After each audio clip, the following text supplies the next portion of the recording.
हे मेरे नाथ, आप मेरे नाथ हो। जहां पर हम यह शब्द भगवान के प्रति प्रयोग कर देते हैं, आप मेरे हो या मेरे नाथ हो, वहां पर क्या हो जाता है, समर्पण की भावना वहां पर आ जाती है महाराजों। और कहा आपकी महिमा तो त्रिभुवन विदित है, एक काम करिए प्रभु, मैं आपसे कुछ निवेदन कर रही हूं।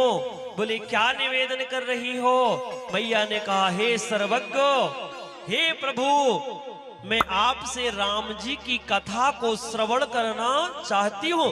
आप मुझे राम जी की कथा को श्रवण कराइए।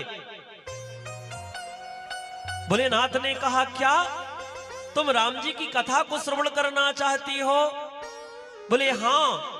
फिर मैया ने भी प्रश्न कर दिया भोले बाबा से कि बाबा एक बात बताओ, अगर कोई कल्पतरु के वृक्ष के नीचे बैठेगा तो गरीब रहेगा, दरिद्र रहेगा कि नहीं रहेगा? भोलेनाथ ने कहा बिल्कुल नहीं रहेगा। और मैया ने कहा अगर वो दरिद्र है तो? भोले बाबा ने कहा वो जानता ही नहीं है कि वो कल्पतरु के वृक्ष के नीचे बैठा हुआ है।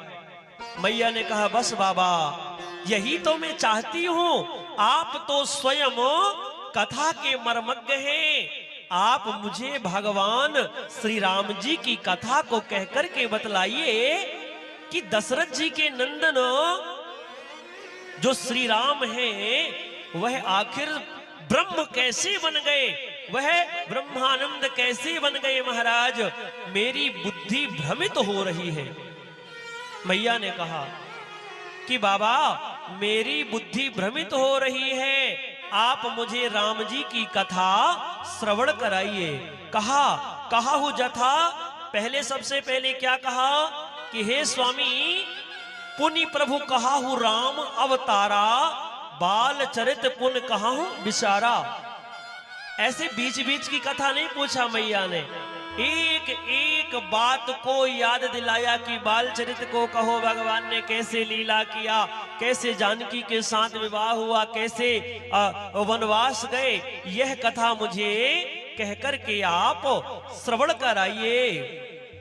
मैया पूछ रही हैं और क्या क्या मैया ने कहा भगवान शिव से। आइए दर्शन करते हैं श्री राम। पूछे मैया